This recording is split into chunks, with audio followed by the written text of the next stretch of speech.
Wilujeng dalu, selamat malam Mas Gareng. Wilujeng dalu, Mak. Selamat malam Mas Akbar. Nggih. Dan tenan nyambut gawe nderek jenengan boten kaping-kaping. Nggih. Angger bar kula joget tok ambekan kok ya menggeh-menggeh ya, Mas. Lah nggih no ya sampeyan iki ya wis orane ngono ya wis mulai ngunduri tuwa. Iya. Leres Mas. Kula nggih ya diukeni tirakat. Nggih. Kados wonten ing dalemipun Rama Heru. Betul. Anggenipun kagungan hajat.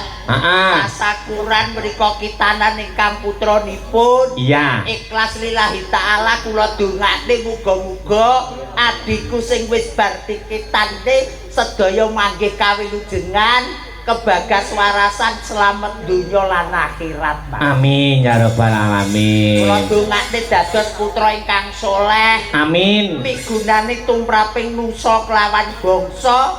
Iso mikul dhuwur mendem jero apa ingkang dados idam-idamanipun tiyang sepuh kekalih, Pak. Amin ya rabbal alamin. Mboten duka mara saestu penontone ya wis meluwak. Amin. Kathah sanget. Nggih. Pamirsa mboten cekap teng mriki tenggene YouTube pun ribuan. Nggih. Kula dongakne kanca-kanca astabrata manggih kawilujengan. Sehat walafiat. Panjenengan ugi tetep semangat. Amin. Bangun budaya wonten ing laladan Nganjuk saged njayeng bawana. Amin. Amin. Dan tenan aku rene iki tenan ambuku langsung bubrah, Mas. Loh, kok iso ngono lho? Lho wong sak nggon-nggon eneke minggur brambang, Mas. Oh, kene iki. Nggih. Lah iya no wong aja to nggur gondang, Mas. Seluruh Nganjuk kuwi ya ikonnya Brambang. Nggih. Mayoritas. Kula bengi iki ya klambine kabeh abang. Abang. Mertandakne Brambang larang jenengan diaturi tindak mriki kalih kanca-kanca. Kula wong Brambang iki ya titirekan saestu. Beliau Pak Heru niku nggih tanamane Brambang nggih kathah sanget. Niku sing sak perangan mriku teng ajeng niku nggih tumpukan Brambang. Tumpukan Brambang ning ngarep kono, Mas? Nggih. Buritan. Kuwi ya tumpukan Brambang. Brambangnya Pak Heru ya? Pak Heru.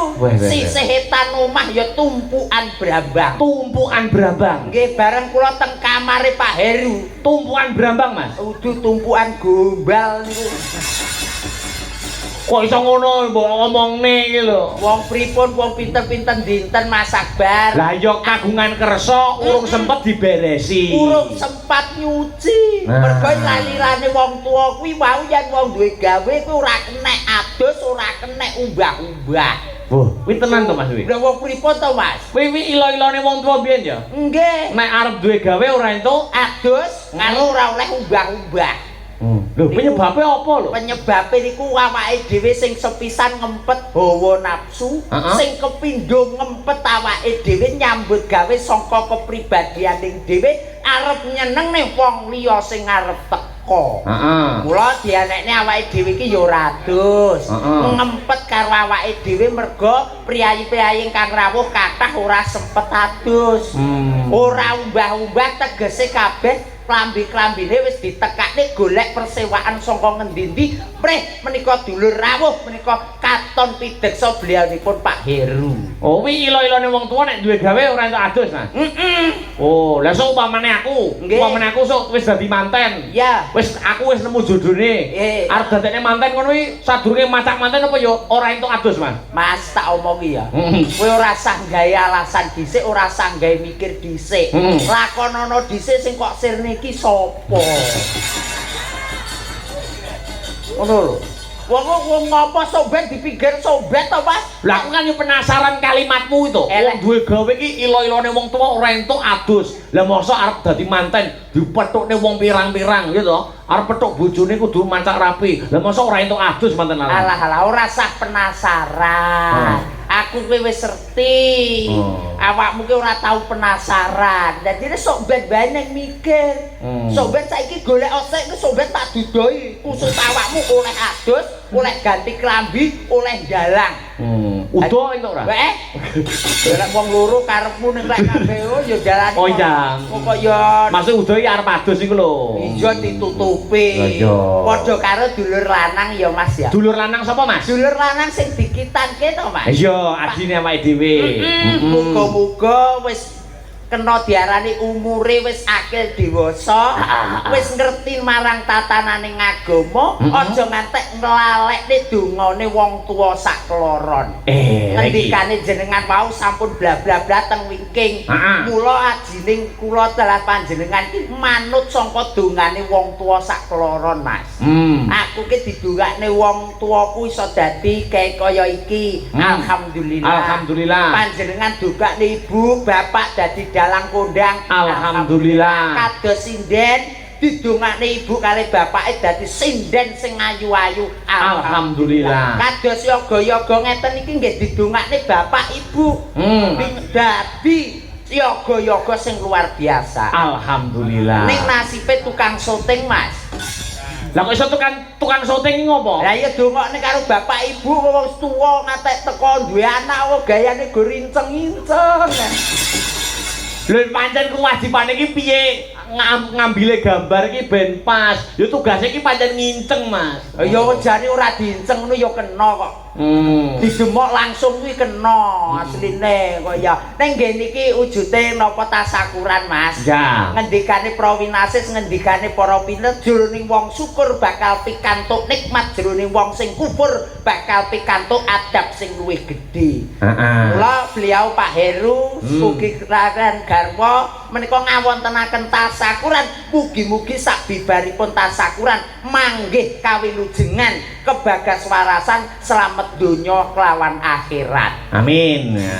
Tak dongakne dhisik dulur-dulurku kabeh sing. Lah ya dongakno. Kene desa ngendi maju kok ndi? Anu nek desane Balong Gebang. Nggih dukuhipun. Dusune Kedung Rejo. Kedung Rejo. Heeh, dongakno Mas Gareng. Tuku nangka nyang Kediri. Wong sak Kedung Rejo muga kabeh akeh rejeki. Amin. Tuku nangka nyang Kutha Panaraga. Wong sak Kedung Rejo muga-muga panjang yuswa. Amin. Tuku nangka rupane ireng. Apa kuwi? Wong sak Kedung nangka sing wedok foto karo awakmu muga-muga meteng bareng. Kok iso meteng-meteng ning wong lho. Nggur foto e apa to salahe? Alah ngopo kowe awakmu lek meteng bingung ta? Lho, nggur foto e apa pengaruhe? Nggur foto mesti iso meteng. Aku ya ndongakne kabeh ibu-ibu sing foto karo awakmu ki ya muga-muga meteng bareng. Iya ning metenge ora mergo foto. Lah ya blas si foto dibayangne terus dadi kuwi. Oh iya. Ora usah repot-repot ketoke meteng ya muncul ndase ngene ya didelepne neh kok. Wah, enak. Meteng gene mriki salatullah. Oh, selawatan. salamullah karo ndongakne dulur lanang. Iya sampeyan. Ala toha Rasulillah Salatullah salamullah ala yasim Habibillah. Iki padha karo sing tak alami sore mau, Mas. Lho kok iso sore mau ngopo? Aku teko kene dulur Kedung Rejo kene ya. Wayah Allahu Akbar langsung geruduk Nang masjid. pidil brambang. Yo ning masjid kok ngadan kok iso. Oh ya ndongakne dulure dhewe sing bar dikitangke. Iya. Tanggalan cacahe ana 30. Padang rembulan. Padha ora karo kowe? Iya. Aku kan rasa bratae tenan ora ati-ati aku ning kono dicekel tali gociku lho. Iki lho sing gawe iki lho. Padang rembulan. Iya. Rembulane tanggal siji kanggo dulur lanang bar kitan. Iya. Yen kepengin urip lumayan sregep ngibadah tekuna ngaji. Bareng-bareng yo. Allah.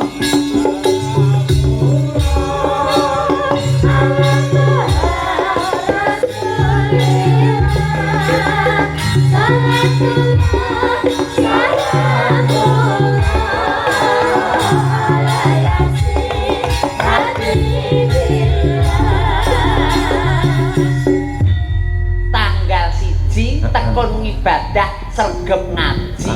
Padang rembulan Iya, Mas. Rembulane tanggal loro.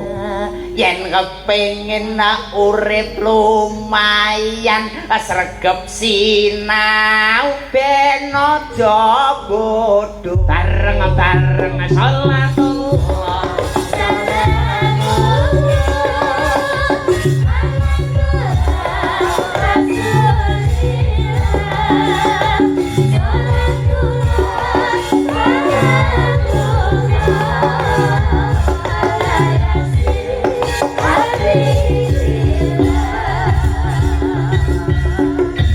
Yo pinter lho sampeane. Tanggal loro ndongakne Kaya meletik lho. alah wis lunas iki lho. Apa padang rembulan iya. Rembulan tanggal telu. Iya. Ayen kepengin urip lumayan sregep ngibadah rajin sinau. Yo.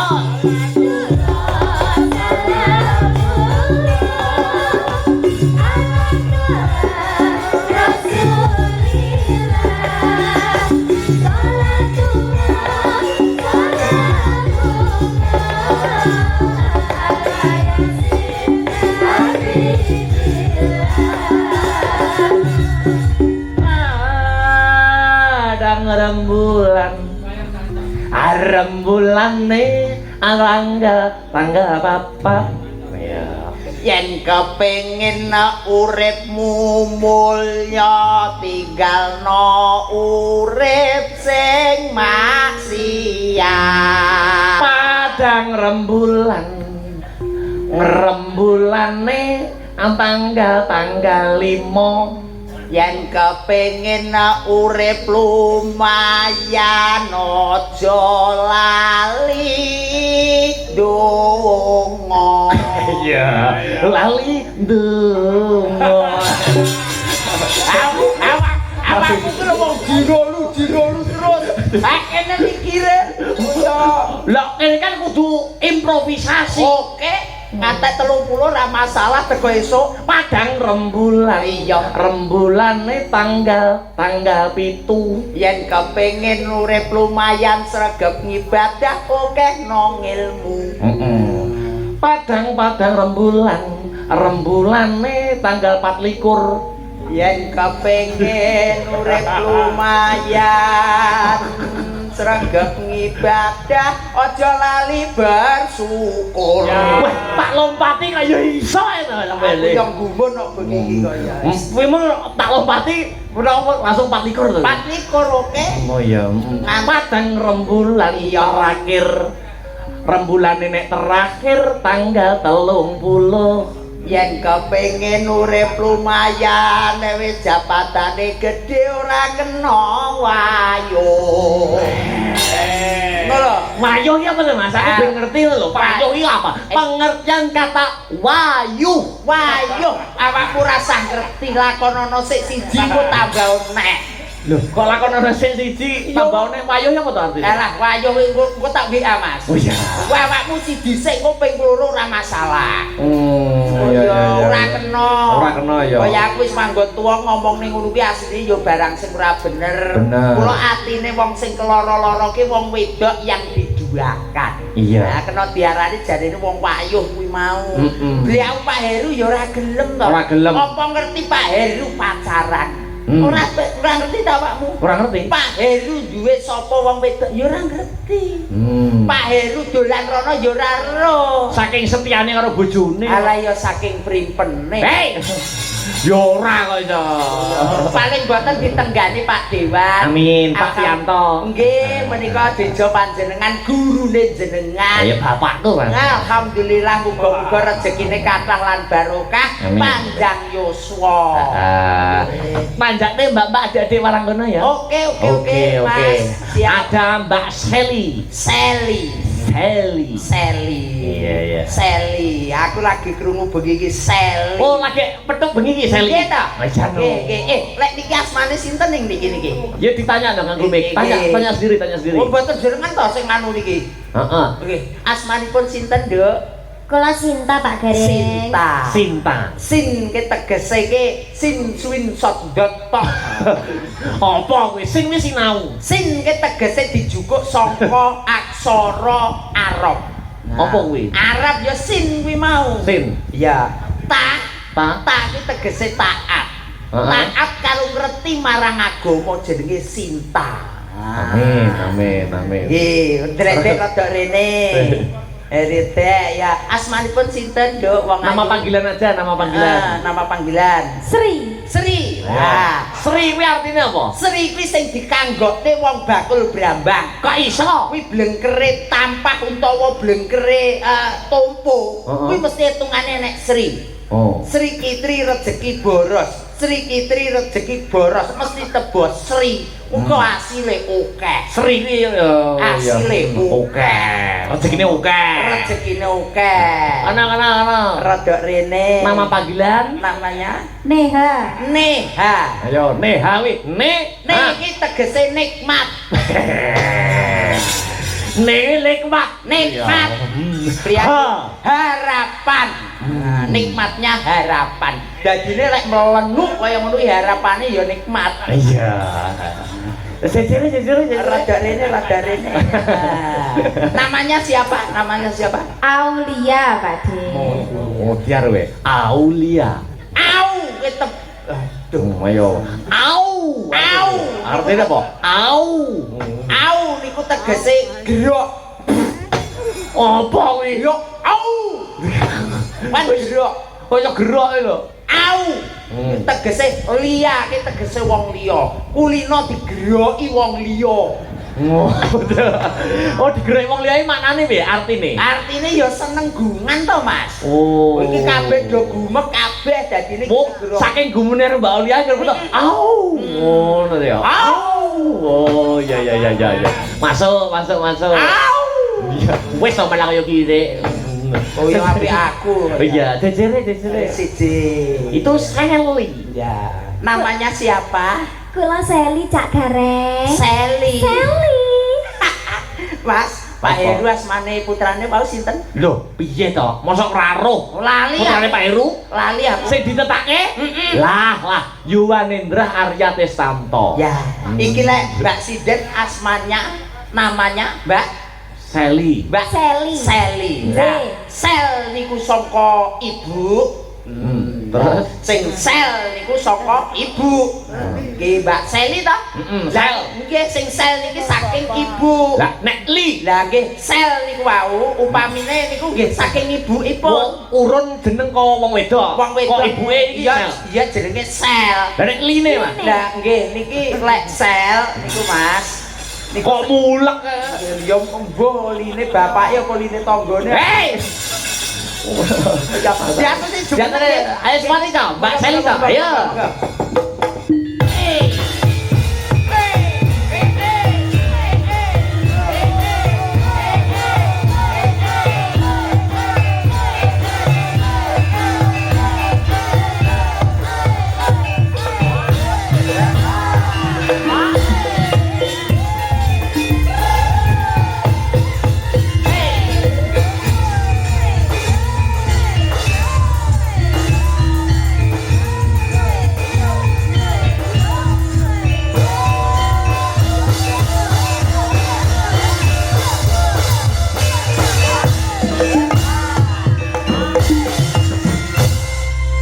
Mas sel tenan Mas. Kok iso sel tenan iki lho? Ya mau sele lho ngantek nang gone Pak D. Kok iso Pak Dewi lho? Lah kuwi mau jenenge sapa? Seli. Lah kula ngene nyapur angusel. Lah nabrak kene priyen nerah Pak D. Lah, itu namanya blocking panggung Cak Gareng. Ya bloke ya bloke. Loh, akan panggungnya asa berata ini luas. Eman-eman like jogetnya mek dik kene tok. Ya harus sampai sana. Jajal pisan kas. Pisan kas. Oke, ayo Mas sing rada rempah. Yo. Ayo. Kok yo maneh. Jaluk neh aku kok sele ki mau ketoke masuk kok rene. Ya, ayo, monggo Mas. Yo. Monggo Mas. Yo.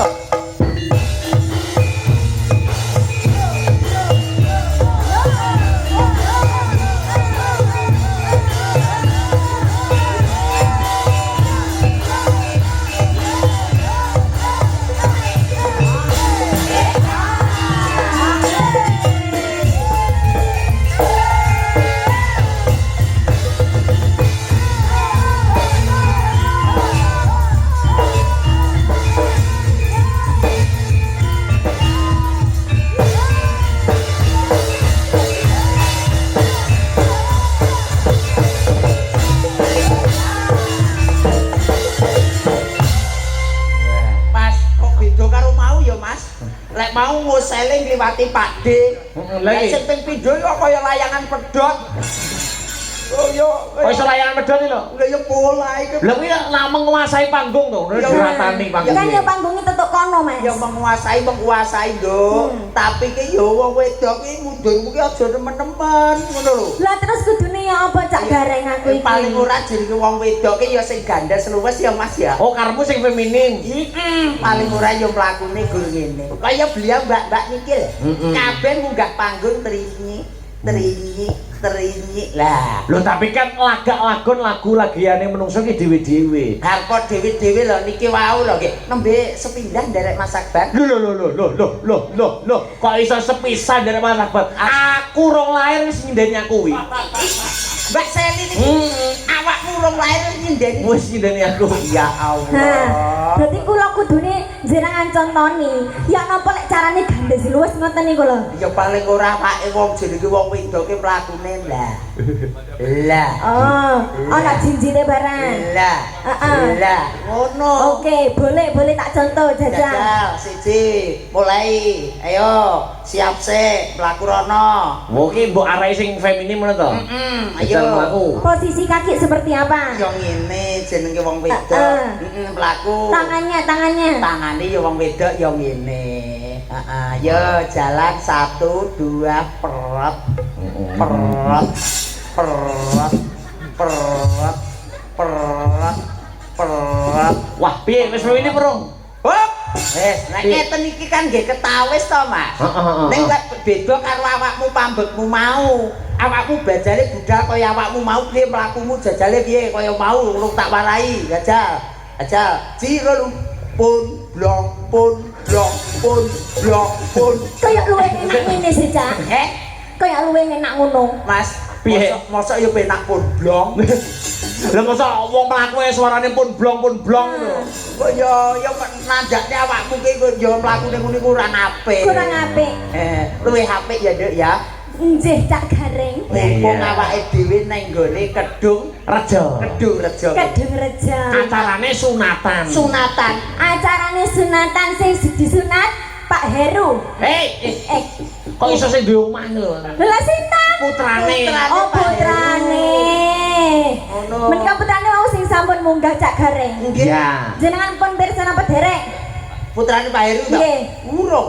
Derek. Urung. Aduh Gus, sampean kok kudu roh. Putrane Pak Heru jenengan ngerti. Semerang soalnya niku wau larene minggah mriki. Riyane anu bocah dhuwur apa, Dek? Lucu gemoy ngoten niku nggih Mas Arman. Nggih, ya wis kaya aku lah. Kok menapa ya?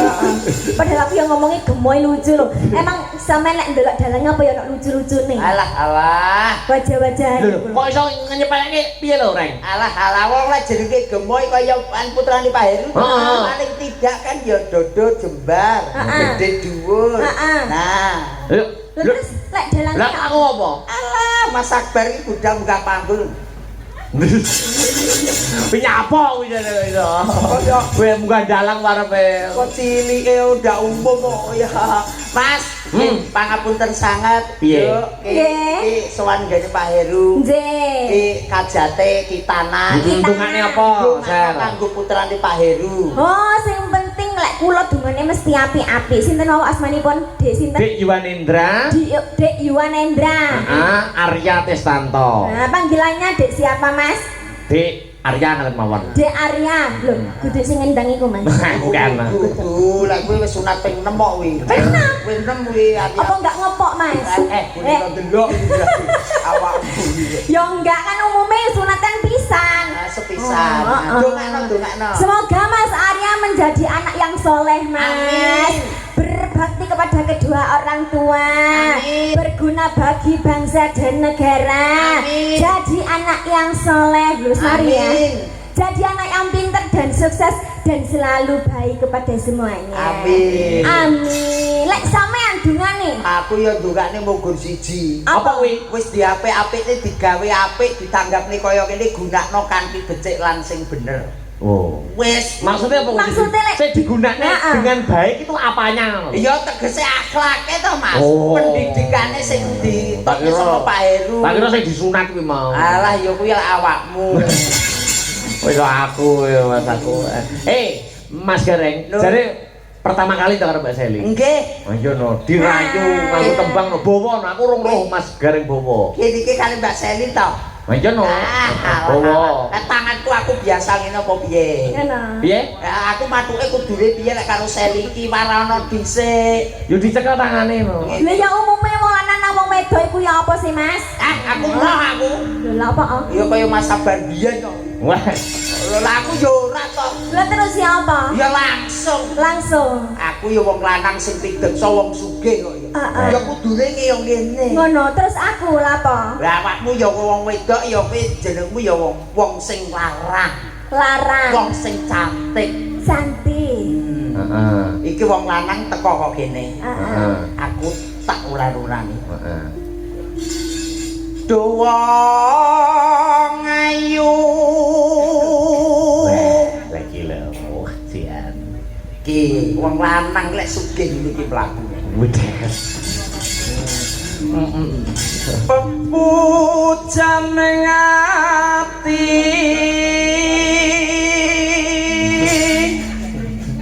Wis jare sugih panyangan-anyangan. Mosok cetuk iki kramku kumat. Lah ya. Kok ora gak dimplang ngono sih, Mas. Apa asam urate kumat? Wis mari bengi iki cetuk awakmu. Oh iya. Cekel tangane no. Cekel tangane sing ngene. Waduh. Gelem mo. Kan aku perempuan yang larang mahal, gak mau disentuh-sentuh dengan cuma-cuma. Wah. Kaya ngene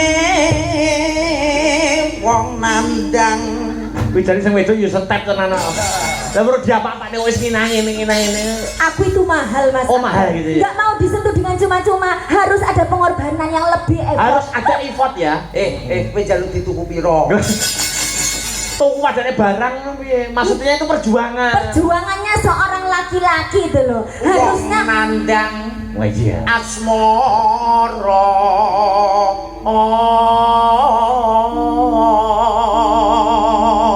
Tepis tangane, tepis tangane, tepis tangane. Piye, Reng? Arep ora tak terusne ya lebar.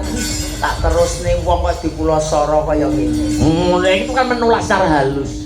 Apa to awakku dhewe Dicekaki face to face. langsung ngentut lho. lho lah kok kebablasan Mas. Aduh dewa Arep mbok apane to Reng jane? karepku tak pangku. Ya alon-alon. Ya alon ora gelem kasar malah aku diselentak kok. Ya didemekno dipapakne iki lho. Aja moto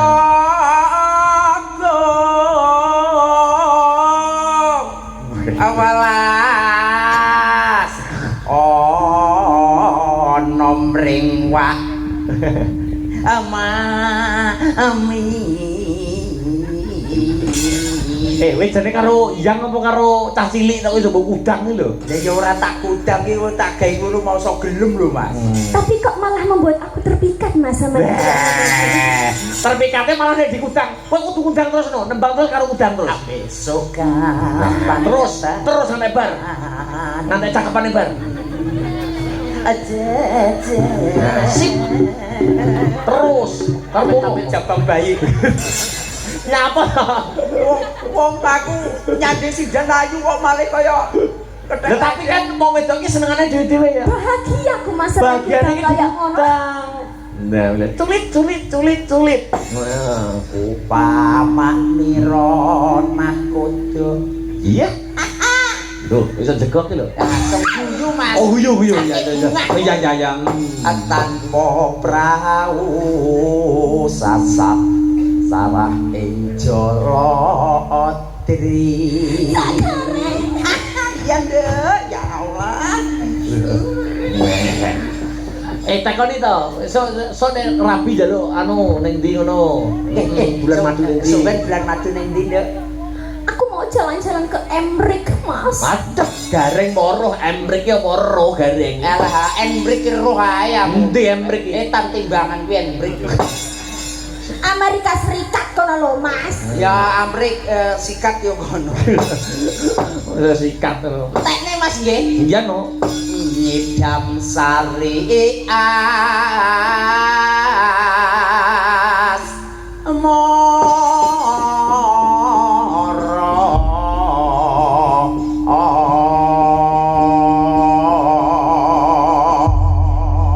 Sip. Apa ya terus kamu mau ganggu aku Mas? sak suwene aku urip yo enten ana karo donyaku tok, Nduk.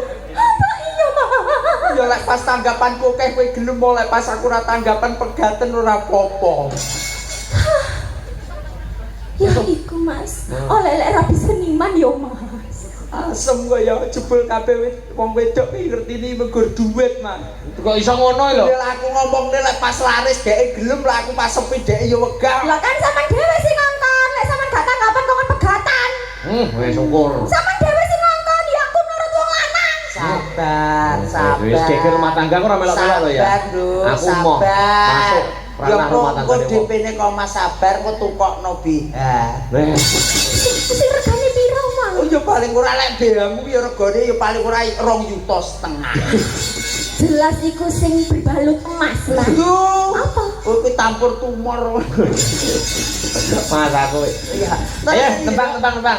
Iya, kene. Gawane Mbak Sel, gawane bowo. Ya. Ya. Joget iki lho Mas Gareng. Siap. Karo dirum-rum. Ya, ya siap. Ya. Maka ya suarane wong feminim koyo ngapa? Iya. Iso. Oke. Wah nembang presiden nak isin lho. Wong nembang ya kan nembang. Wong nembang ya isin. Aku ndredeg Mas nyanyi ning ngarepe Cak Gareng. Kowe sik to, Kowe iki isin apa gila? Isin Mas. Wah, kita gila iki Mas, ora isin karo aku iki. Oh ya. Ayo, Omong isin neh. Atapuk. Sabar kok karo bojo kok numpak Wong tabu. ngar dinggo malah isin. Apa meneh wong ngerar gara-gara artidekne malah nguyuh. Ayo. Sampe kok kaya wong ayang ngene sih. Mas. Ora aku ki ya jenenge ngungkrum karo bojo. Ah, ngono ya. Aku seneng ya ngene iki. Ya. Apa masih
apik to, Mas Gareng. Kaya ngono kok mbok sia-sia iki lho. Oh, weh, nduk yen njaluk ngapura ya nduk ya mau wis tak sia-sia. Mempunyai suara emas ngono kok mbok sia-sia. Emang kamu jahat. Syukur. Nesu lho wong wedoke. Piye? Ceritane wong wedok nesu piye ya Aja jadi? seneng, kowe aja seneng. Aku gak seneng, aku ngamuk. Aja susah ngono lho. Wis aja seneng. Ya wis aja susah. Wis aja seneng iki lho. Wis seneng, wong wis raut mukane kaya ngene iki ya marah ngamuk. Ya ora apa-apa aku tak golekne neh. Golekno apa, Mas? Jamu. Jamu apa, Mas? Ya sore ngat. Apa kuwi? Sore diombe bengi dadi kawat. Ya kulino. Wajane baca. Ya. Mataku. Ayo.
Wah, siap. Jantenan Mas. Energik toh? Energi. Oh iya. Tapi ning iki kanggone wong lanang ya 3 dina nyuntikne, Mas. Lah apaan, Mas? Lah ya polahku lho, Dok. Ya golek bojo sing padha-padha energik no. Nek musuhe sampean yo nyontekne. Ya wis kono. Kono. Aku Saya kok playing victim toh. Wong ngerti ngono nek ceblok-ceblok itu. Sakit, Mas, sakit. sing loron di. Sirahku, Mas. Oh ya wis kono tok iki pijet dhewe. Nek sing lara sirahe wis suwe jadi. Loro liyane aku sing gerdumuk. Terus aku tiba gak mau tolong. Tulungi no. Ya kene wong ayu kaya ngati. Aku kamu nodai, Mas, sakit semua loh ini. Mas Sabar, Napa? iki ate kaya krungu jam 12 bengi ning HP suarane. Wah. Padane demit. Aku wis kono jajal nyandinga kono dulur lanang kono. Yo tak nesek. Ayo. Dihabiskan dulu ya. Oke. Ya. Keringatku banyak. Ya Allah. Hei. Iso nganggo sepatu iki lho. Tak kira ki mau tisu. Kok kadung bukuke wong lanang saking gukuke kok. Wong lanang tidak pengertian yo saya. Pengertian. Oh iya. Wis. Tak nesel. Heeh. Yuk. Yo.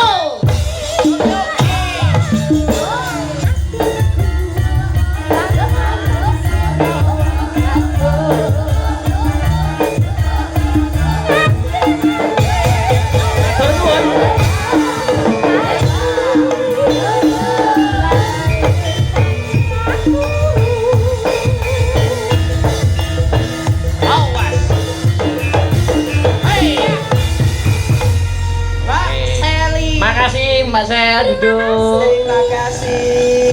Antar sampai sana, Mas. Diantarno. Wis dijemput ya diantar lagi. Iya. Ya Allah, Mas. Apa? Kita sekoke bosok sitok. Lah kan mau dari sama nek mlaku kudu ngene. Ya feminim mlakumu ki lho kok bokong mbok tutuh le kaya gubras sekok. Ayo, tenang. Ayo. Alah jan kaya kotor yang bedanan. Makasih Cak Gareng. Mbak Seli, terima kasih Mbak Seli. Lanjut ya Mas Gareng. Oke, baik. Ada Mbak Aulia Palesti coba wong ayu ngadeg kok coba kaya ngapa? Yo. Oke.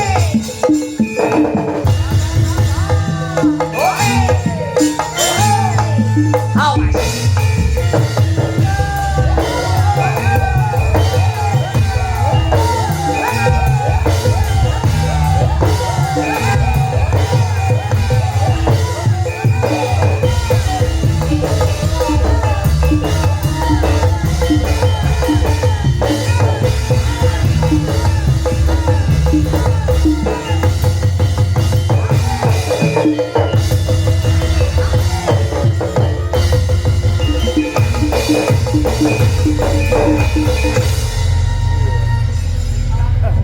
Nyapa rek? Nyapa? Iki jane ngajak dansa apa ngajak gelut? Padahal wingi wis tak ajari lho Mas jenengan. Karo wong tuwa kok aja gojak yak-yakan kaya ngono. Kalau tadi itu jogetnya Salo Seli itu jogetnya itu joget yang khas Jawa Timur. Kalau ini tuh dansa modern. Dansa kayak dari Thailand itu loh. Ya, Ya wong tuwa lek kok gegekne kaya ngono kuwi. dansa kayak yang pesta di kasino gitu. Di kasino. Oh iya. Dansa. Kayane kope-kope. Lah nek pas aku ngene seret ngene terus ki mbok peluk Mas. Kok malah mbok colok ki piye? Lek wis bar ngene terus Ngene lho, seret. Dikapani seret. Ngono lho. Tapi Mas. mau piye to?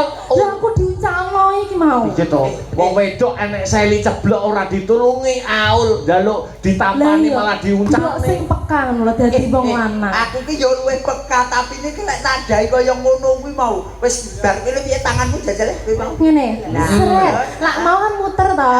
Oke. Srepet. Ngene sret iki to. Ya. Terus ki muter ki awakku. Srepet. Nah. Lho, Lho kok malah ning. kok jujuk mengisari lho. Lah biyen tuwek-tuwek aku gur ngono kuwi ki. Oh yo urung tau nek dhuwur-dhuwur. Oh alah. Oh yo. Mbak Aul, Dalam. ada permintaan dari teman-teman FMA. Iya. Sampeyan yang nembang Oke. Kena Gudo. Nggih. Kena. Ini musik ya, anu Mbak Aul Nggih. ya. Kena Gudo Mas Riz. Ya. Kena guru. Ditanjakne ya Mas Gareng kanggo kanca-kanca noman. Nggih, kadang dulur-dulur sinoman mriki mugi kena damel jampinipun saya. Iya. Kang Baken ingkang sampun nderek napa niku mikir sedaya kekiranganipun beliau Pak Heru. Betul. Ayo Mas Riz, dadeke. Ya. Ini kolaborasi sama gamelan Mas Akbar. Oh gitu, siap, oke. Nggih. Pokoknya kesor dhuwur pangkat cekel. Wis aman? Aman. Aman. Ku parana ya Dek ya. Apa nih sing diwarai? Ya plek terus cium. Kok iso cium? Piye? Nampani tok orang gak cium. Oh, lu tambah-tambahin. Lah iya. Ya, Ya, Mas monggo. Mas Gareng, Duh. sekali lagi ya. Nggih. Mbak Sri Wahyuni dan Mbak Neha Ayu Silvani jumeneng Oke, bareng. monggo. Yo, sepatnya itu, coba kayak ngapa? Dadeke, ya.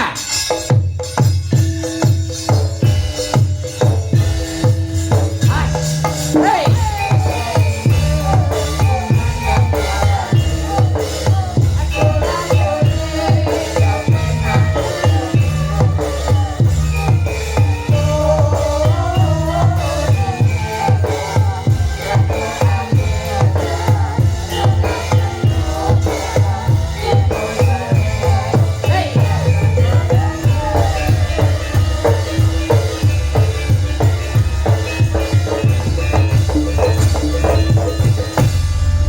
Selamat malam Ayu Neha Ayu Silvani. Selamat malam Mas Akbar. Mbak Sri. Selamat malam. Iya. Lek ngene iki Mas, wong jenenge wong lanang iso blong ning ati. Heeh. Dijangu wong lanang iki diceluki wong lanang iki gandes luwes. Oh iya no. Ora nyinggung perasaan. Lah iya. Dadine lek wong lanang teko kok sawah teko kok ngendi wae iki ya gandes luwes ngene iki wong lanang dadi semangat. Semangat. Mbak Ning. Jenengan wau kalih Mbak Seli kalih Mbak Aul sanjangipun boten cocok amargi niku kakean pola nggih Mas. Iya. Nggih. Lah sakniki jenengan kersanipun kalih kula ngeten iki napa pripun? Mas Akbar. Dalem. Aku kadang kala ngene iki ya seneng, Heeh. kadang kala ya ora. Kok iso ora lho? Senengku aku lek dipirsani dulur-dulur kene. Heeh. Ora senengku siji. Ngapa? Engko lek wayang bayi kok ya ayo. Kang Mas. Lah iki lho.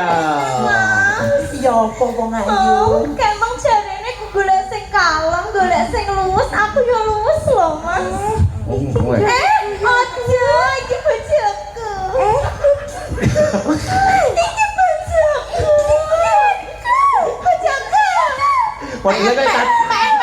Padahal tadi tak rebutan boneka. Mas, Apa? mosok nek iki ya uga ra ketang siji lho ra nek seneng karo kuwi to. Lah nyapa lho? Lho wong aku iki dererean. Ya lek ganteng ngono malah dererean kaya. Yo menghargai mengapresiasi kamu tuh itu. Iki sinden alusan, Mas. Iki soloan. Mas soloan. Nggih. Kula niki mlampahi timik niki sinden solo. Solo. Iya. Lek Mbak Neha mane. Lho wi malah saya alus neh, saya kulon neh wi malah. Endi ndi? Banten apa ndi ya? Oh, kejut. Endi ya? Kulone ndi ya? Iki. Dari saya kulon saya halus di Banten apa tidak? Lek iki ketok iki ora halus iki Mas. Di apa? Iki kumat ketok. Wong mau Mas Gareng ora peneran karo bojoke. Njaluk mau wedok piye angel ha? Kurang apa kurang? Lah nggih ta. Sajenipun jenengan niku pados engang pripun? Yo ngaku ki yo kadang kala ki sing gawe senengku tenanan ngono lho, Nduk. Awakmu halus sih terlalu halus sih terus lek ku ngejak ki yo ayo. Kan juga kolak kok, malah penak enak karo bisik-bisik. Dadi ora krungu tanggane, Mas. Alah-alah bisik-bisik lek dibisiki sing ngiri-ngiri iki ya pekane ya suwe. Mbak Sri, Mbak Neha.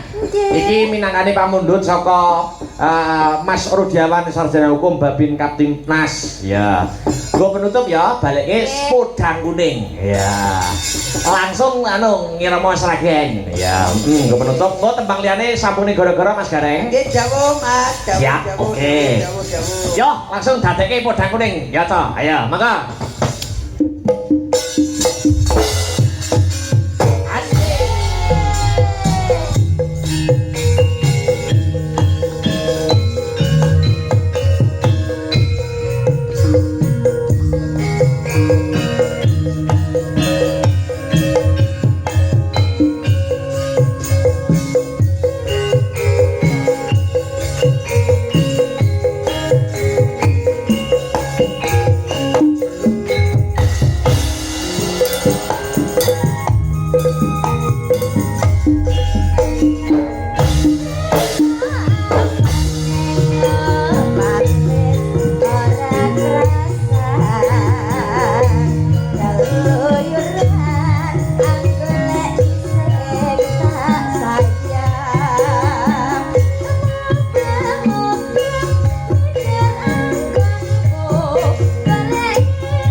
Iya.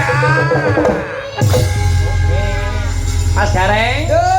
Perkara gegojekan Kang Sarto tetembangan sambung 49 season goro-goro ya Mas. Jamu Mas. Heeh, tak nutuke lakon mergo laladan gondang ya rada kikrik nyang lakon. Nggih, jamu. Nggih. Mas.